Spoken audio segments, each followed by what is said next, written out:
All right. Okay, then, guys. Yeah, joke's on me. But hey, technology has its days, doesn't it? It has its days. It really does have its days. Emmanuel is right there, however. I'm going to introduce the show one more time. Now that he's back on seat, I'm going to introduce him right there while he's with us. Emmanuel Enebeli is here with us. He's here to shed some light on this really critical subject as the blockchain ecosystem grows. It has some really complex sophistication in the world of smart contracts. Now, here we have kokocodes, technical Web3 project manager. He involves himself in a lot of community building, and he's a hackathonist, based content creator, public speaker, podcaster, and space host on X. It's great to have you here. Welcome. Thank you. You did justice to the introduction. Thank you. Okay, so a lot of my introduction was lost on a lot of people I hear. I heard from someone just now that you couldn't hear me too well. Apologies for that, but we've worked it out. But you need to let us in. How did this all begin for you? How were you introduced to blockchain, and why did you decide to go into it full time? Okay, so my journey. Okay, I think my journey into blockchain is kind of similar to some others, right? I'm sure some other people can might be able to relate with my journey. So it all started from uh, it started off as me wanting to make um, okay, let's just retrace back. So immediately I finished my secondary school, my senior sister just like she was like because she's the first female blockchain engineer of Africa. So she's the first female blockchain engineer in Africa, Oluchi Enebeli. Wow, you need So to immediately talk about that later. You tell us about her later, yeah? sure, yeah, sure. So immediately I finished because it's a tech family. Like my family is a tech family. So immediately I finished secondary school, she was just like, Emmanuel, get into tech. Emmanuel, get into tech. Skip wait for 1 extra year. You don't have to enter school now. Start learning this computer programming and everything. Get into tech now. It's just like she saw a fire in me or a potential in me, or just as a loving sister, she's seen the path. She wants us to follow the path also. So I listened and I got into tech. I started learning. It wasn't easy. Like it was like from this skill to this other skill. I learned photo manipulation, graphics design, different things. I just had to like just keep on learning. I was just like just touching the water, just putting myself all in and just getting the experience. Then at some point in time, I finally like started mounting my base on okay development, front end development. I love front end so much, like coming up with UIs that are good and people thank me and they like it. So I just love doing things. So that's how I started with front end. And I continued going and I continued going. Started a lot of boot camps, Web2 boot camps, right? I did ALX, I did Old School Africa, I did then after that I now started transitioning to Web3. So I started with my first experience with Web3 was me starting off with blog games. I'm sure a lot of people must have heard of blog games. Mm. Blog games, they were superb, like they were amazing. Basically, they told us this was the first statement they told us: we are not going to give you everything, but we're going to give you exposure. And exposure we got. Wow. we got Wow. we actually we actually got that exposure. It was so amazing. The experience was amazing. We got to like form accountability partners. We got to build, we got to compete against each other. At some point in time, when you're already gotten used to your team already, they will switch us. They'll switch the Wow. team. And you have to like find a way to like understand your new teammates and work with them again. So it was kind of like an interesting journey, right? Then at some point in time, I started doing all these Ponzi schemes, million money for Saj, Okay. and all of that to kind of like get money. You get. So I'm sure that a lot of people might have.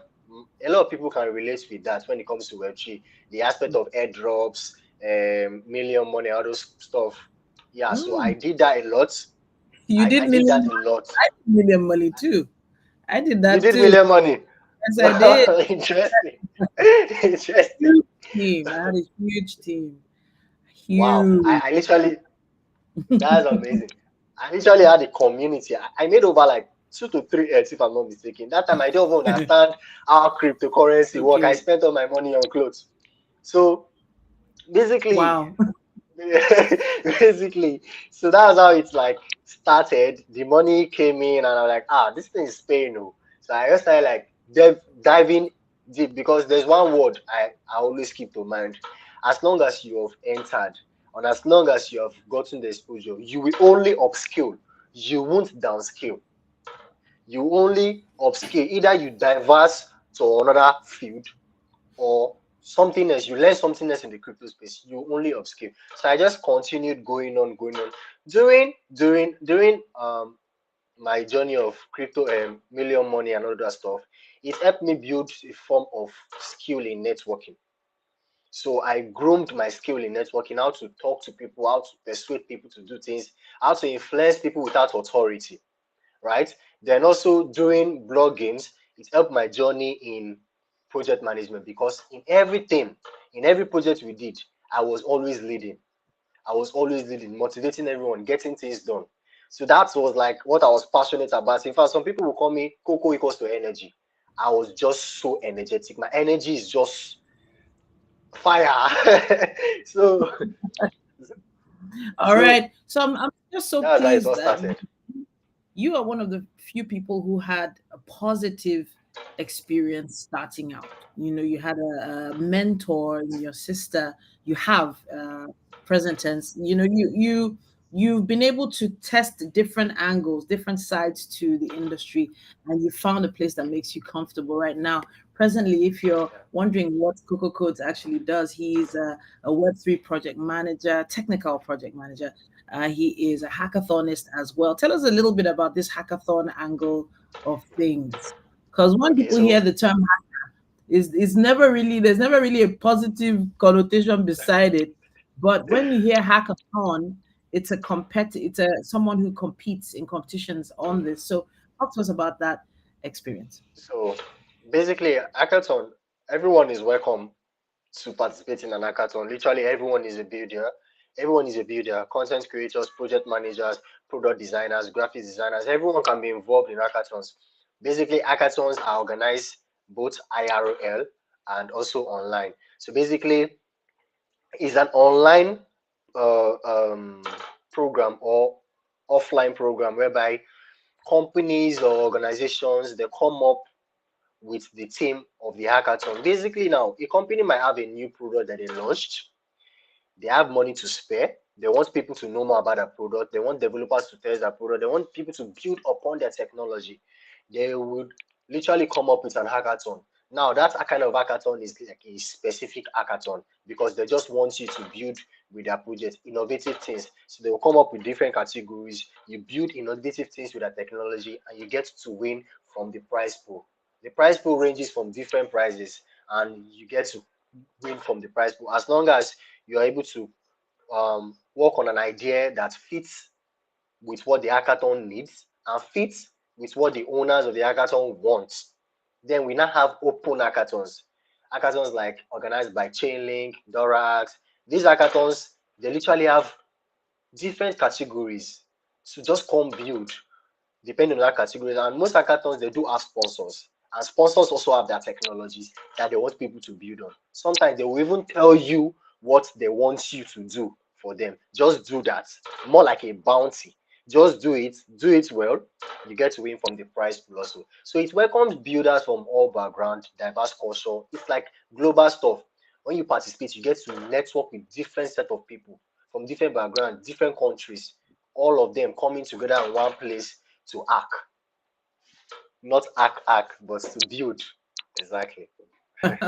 So they give you projects essentially, and you're given tasks to undertake. But then there are opportunities that you gain from those kind of projects. Yes, what Oh, people definitely. know about you at that point. Oh, definitely. Like recently, one of my designers I've always worked with for hackathons. We have been working on hackathons and have good projects. He recently got a job, and They asked him for his portfolio, and his portfolio contained all of the hackathons we have done. Web3 portfolio. He presented it and he got the job. He got the gig immediately. Mm. Amazing, amazing. All right. So I know that you're like the best person to talk about when it comes to this particular topic, this issue of Oh, smart contracts. So where I got connected with smart contracts was from the very beginning, where you needed a wallet that had access to decentralized applications, that's dApps. And then from yeah. there you could open multiple wallets, have multiple smart contracts running at the same time. Million Money was based on a smart contract, meaning that every time you made a, maybe if anyone funded a particular wallet, it was Mm-hmm. activated to also fund whoever invited them, and then by extension whoever invited that Yeah. person.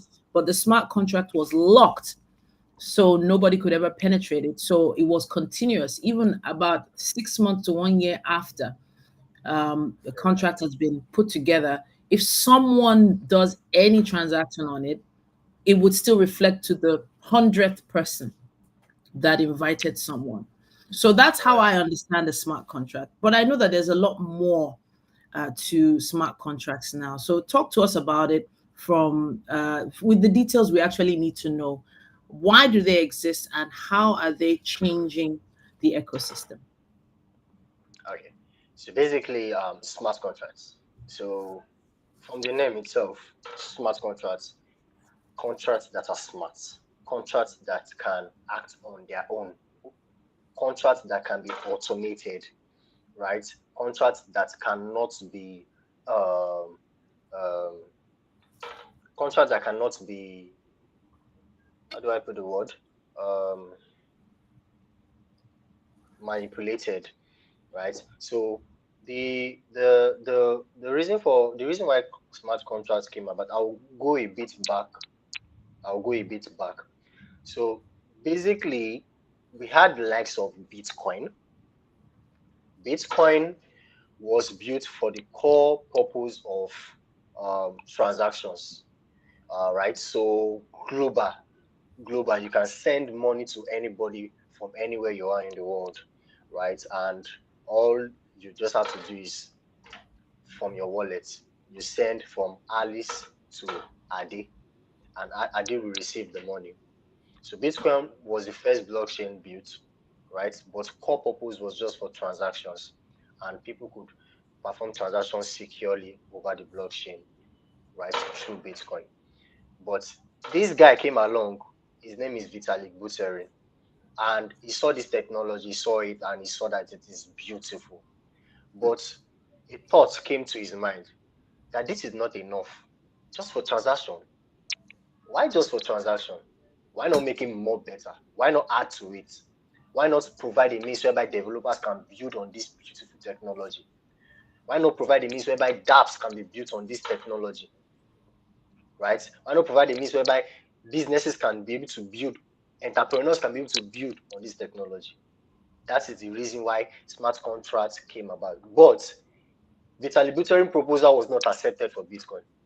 Bitcoin still stick to that position of just transactions only. So that's why he had to come up with Ethereum. Now Okay. Ethereum, now Ethereum comes by, you can perform transactions and you can developers, it also gives developers a chance to build app applications on it. Hmm. Through what? The smart contract. At first, it was not Solidity that was used. It was a language called Viper that was used. So Okay. yes, it was a language called Viper that was used. So basically, that was what was used first. Then before it upgraded to Solidity. Now Solidity is a known smart contract language that everybody uses. It is EVM compatible, even on different blockchains like Polygon or whatever. It is still EVM compatible, so you can still use Solidity to write. Okay. Now, so that is the smart contract itself. So it helps you to inherit the security, the scalability, and everything from the blockchain, and it helps you to build upon it and use for your businesses. Hmm. Now, it encourages and enforces trust. Trust is hard to find. Trust is hard to build, easy to break. But providing a system whereby I don't even have to trust you to deal with you, fine then, you can do Hmm. this better. Exactly. So that's the reason of this smart contracts. Smart contracts helps to provide secure means for businesses to work, customers to trust their businesses, customers to interact with their products, and all of that. Right. So I think pretty much that is Fantastic. I love the way you broke it down. You simplified it for the average person to understand. But I love the fact that you used trust, because even when we were even introduced to digital currencies in the first place, the whole idea of trust was a big deal, because before digital currencies exchange, we were using trusted third parties. Now, those trusted third parties representing financial institutions, banks, finance managers, brokers, etc., etc., because they were trusted. But the thing is, they're only trusted because you're paying for that trust. You're paying correct. them for that trust. So, if, for instance, there's a competition between financial institutions, and maybe one is charging less than the other, does it mean that the amount of trust you have for them is less? For instance, the alternative mobile money managers that are in serious vogue right now, because we pay a lot less to them, a lot of people don't trust them as much. Some Exactly. people have even accused small business owners, like, if you're using one of those mobile money people, do you really run a business? That has been in question many times. So now let's talk a bit about the auditing of it, because that's is the auditors you give in any organization to find out if there are any loopholes, if anything is going wrong. Let's talk about smart contract auditing. We understand auditing is critical, but how does it work, and how does it align with blockchain projects? So smart contract auditing is not complex. It's not something like complex. Just compare with your cybersecurity, right? In the normal web 2, whereby you do security auditing, testing, and all of that for projects or for just a product or anything. And you do cybersecurity testing and all of that to test for any vulnerability and all of that. This is what it happens in normal web 2. Why it happens is because business needs to be secured.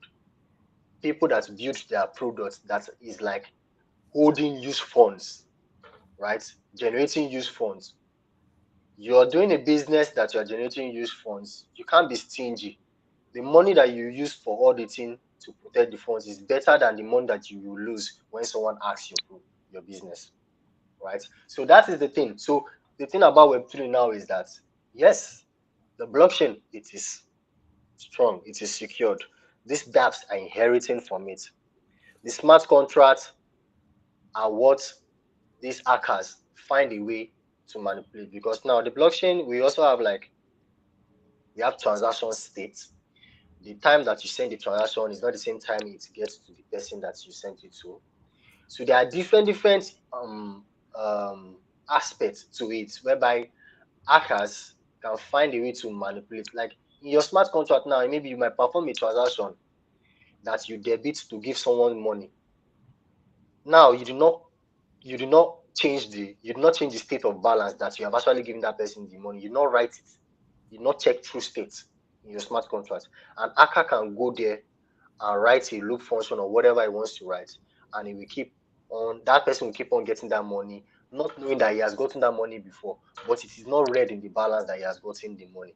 So different things, different manipulations that hackers come up with to manipulate smart contracts. So that is the reason why smart contract auditing came about. Business are willing now to pay auditors, like reputable auditors like Cetic and the likes, to audit their smart contracts, their business logic and everything, to see that okay, it is secured, to see that okay, their money can actually be safe, right? Because at the end of the day, you don't want to bring a bad PR to yourself. You are representing a good brand. You have to ensure that your brand is safe for you and your customers that are participating with it, right? So that's why security auditing came about. So these auditors can thoroughly audit this smart contracts, the business logic and everything to see that okay, everything works well, everything connects well. This function is not going to be a vulnerability, or this other function is not going to cause a loop that will make an hacker to attack this contract and root out money. Because after all, it is blockchain, everything is being seen. Even though you Yeah. put private on the function, the developer can still find a way to go and see that function and see what it is about. Sure. Everything is open source. You get, so that's why you need to do proper auditing. So now when it comes to security auditing, you need to also check. You need to also check your vulnerabilities. We have different type of vulnerabilities that Mm. needs to be checked. Your vulnerability checklist. We have medium, we have high, we have low. When it comes to low, then we have medium, high, low. When it comes to low, it's just like it's just like more like a warning that your business logic, your smart contracts, it will still work well, oh, but if you remove that low warning, it will be much smoother. Then medium, this thing has potential of causing an hack in the future. Then high, urgent. The smart contract can, you can't move on with that business. You can't move on with that product to mainstream without solving that issue because you are just opening yourself for attackers. Hmm. Hmm. So the way I'm hearing it, it's like just off the top of my head, it's like the same way if you're given a contract by a company to do a project, you take the contract to your lawyer to see if there's any fine print that you don't understand, any loopholes where this client or this company could actually take advantage of you as the product provider. That's what I'm hearing. Yeah. Am I getting you right? But at this point, we're talking about Coco. Are you there? Okay. All right. So at this point, I'm hearing it from the angle of it being the auditors that do this as opposed to a lawyer that does it. And I can only imagine how many companies have probably gone into this without actually doing proper audits before getting involved. So now, one thing I would love to find out when he eventually gets back online, one thing I would like to find out is how okay, well, we've talked about the vulnerabilities, but what sort of techniques are used? If you could talk to us about some of the techniques that are used to maybe even provide some examples of smart contract exploits and their impact on the blockchain community as a whole. Just let us know some of the techniques that are commonly used in smart contract auditing so that anyone who's probably thinking about it knows exactly the conversations they're supposed to be having with their team. Okay. So some exploits. The thing is that the funny thing is that when it comes to smart contract auditing, most times these businesses they always most of them they always want to like um they don't want to do full auditing of their smart contracts. They are confident that this is the only part we want you to audit. Leave this other part. This other part is okay. So they don't normally like most of them will not do full auditing.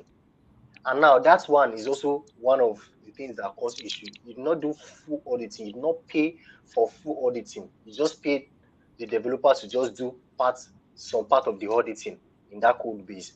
Now you deploy that part that the developer you say the developer should not audit. There might be a loophole there, and it causes your product to be vulnerable. Now that's one thing that also causes issues. Then also there might be a function that's supposed to be, how do I put it? Um, is the word I'm looking for. Uh, is what I'm looking for. Maybe most likely you're supposed to use transfer from. Then you use transfer, or you did transfer from, and you did not check the balance, or you did not check that okay that the user is the owner, or some minor checks. It can be something so little that you didn't check, and an hacker can just manipulate. It's so interesting because I can still remember some of the advice and rules that we were It given back easy. then.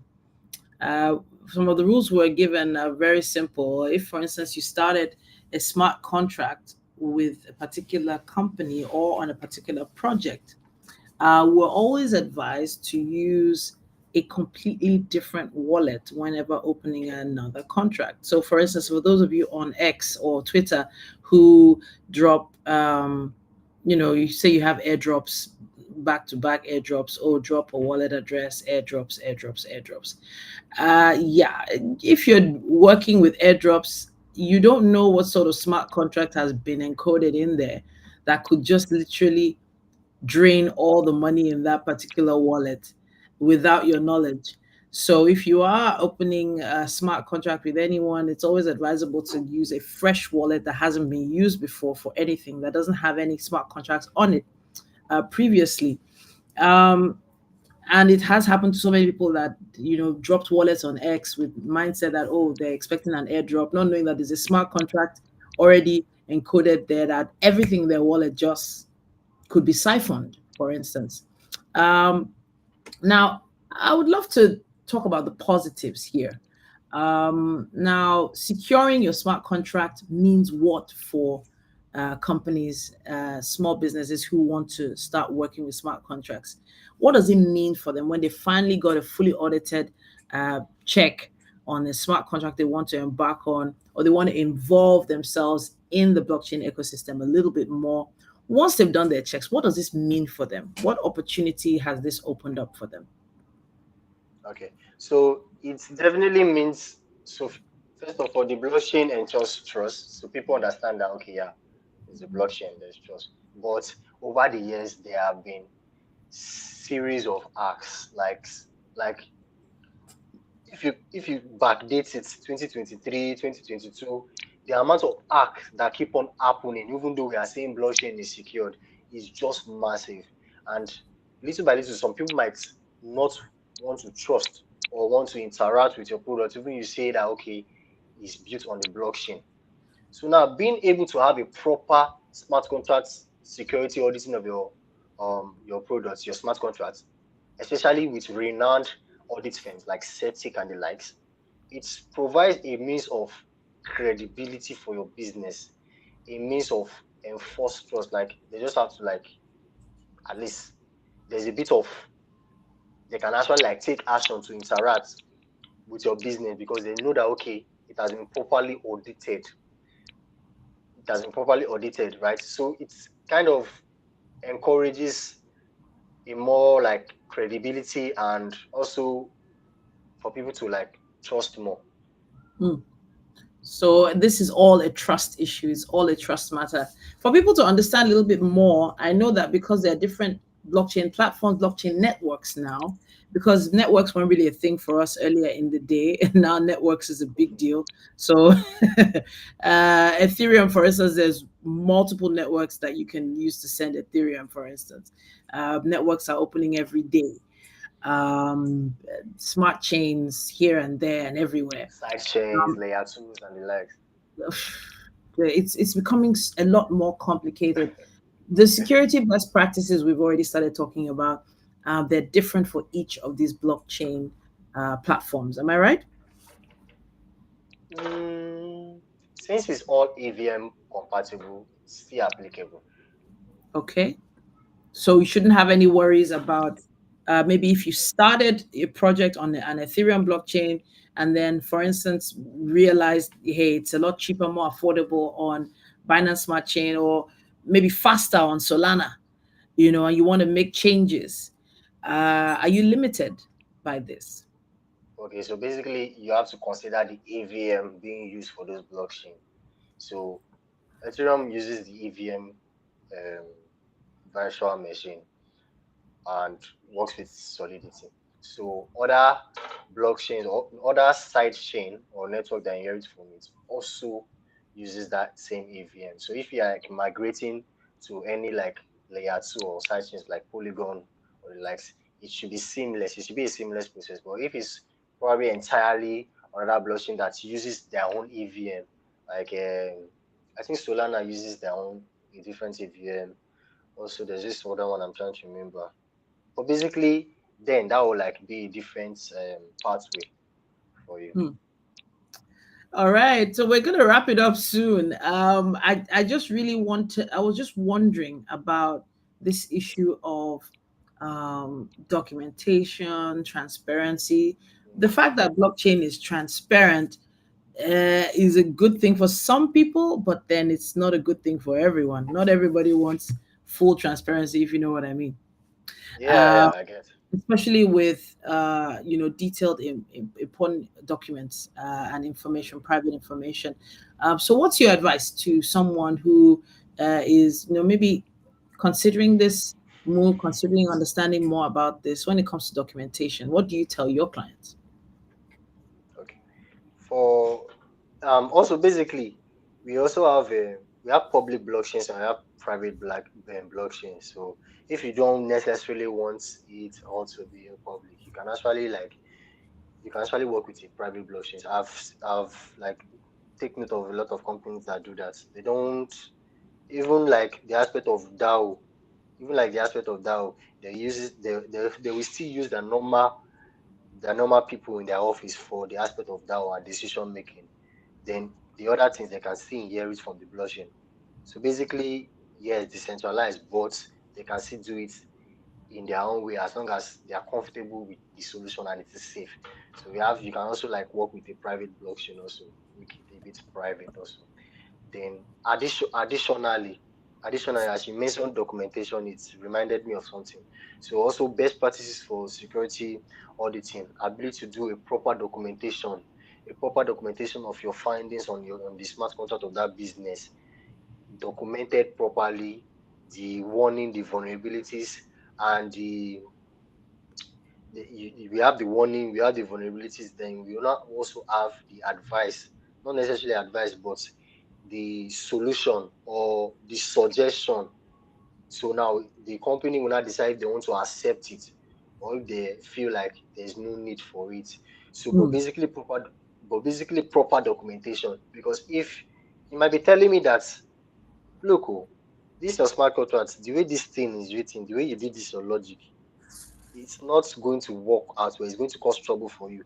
But if you cannot explain to me where or prove to me where, then I won't accept. Hmm. I won't actually accept that what you are saying is correct. So that's why proper documentation is very necessary as a auditor for best practices. So Okay. properly document it where to prove it where that truly that vulnerability you are stating out is truly a Yeah. vulnerability and can cause issues for the smart contract. Coco Codes, it's been a pleasure talking to you today. We've been able to, touch on a few issues here. There's never enough time to go too deep into these topics, but we appreciate you and thank you for taking our time to talk to us today.